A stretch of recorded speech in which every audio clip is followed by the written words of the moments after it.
This way. This way. This way. This way. This way. Come on. Come on. Okay, let's see what Mr. Hippo. Oh, sorry, that was me. Okay, I'm gonna place this away. Hi, Mr. Hippo. Mr. Hippo. Mr. Hippo Man.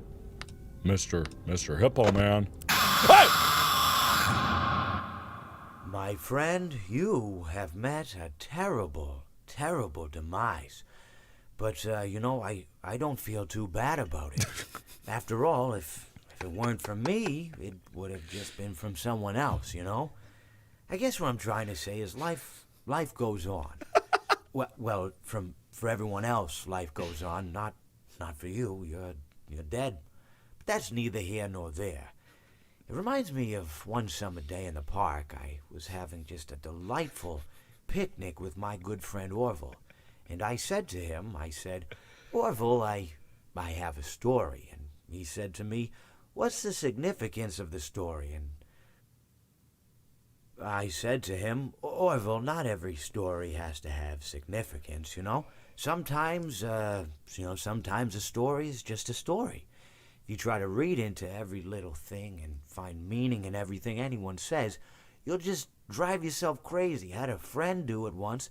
Wasn't pretty. We talked about it for years. Oh my God. Oh my God. You'll likely end up believing something you shouldn't believe, thinking something you shouldn't think, or assuming something you shouldn't assume, you know?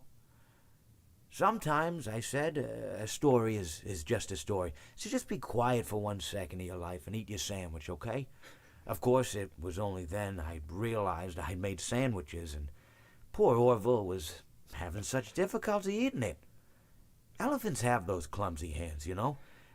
Actually, I suppose that's the problem. They don't have hands at all, do they? They're all feet. I couldn't imagine someone asking me to eat a sandwich with my feet. Now, if I recall correctly, there was a bakery nearby. I said to him, Orville, let me go get you some rye bread. Now, I'm unsure if elephants enjoy rye bread, but I assure you that Orville does. Now, this was on a Tuesday, which was good because rye bread was always fresh on Tuesday.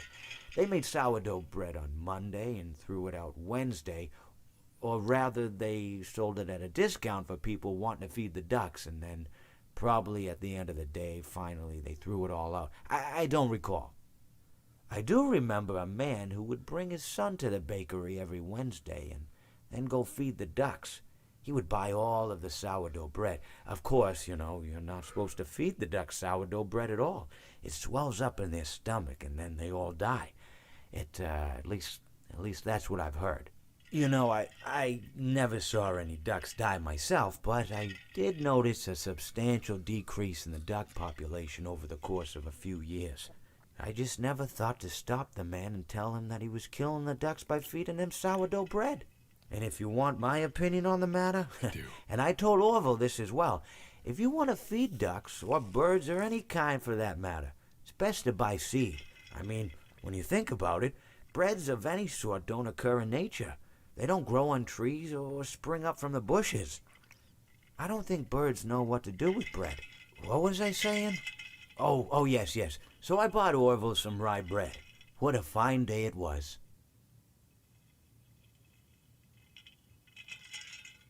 Was it? Oh.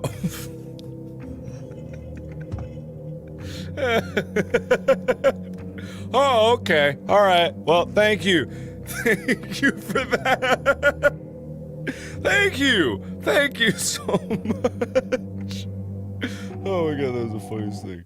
Oh God. Hang on. I gotta make sure. I just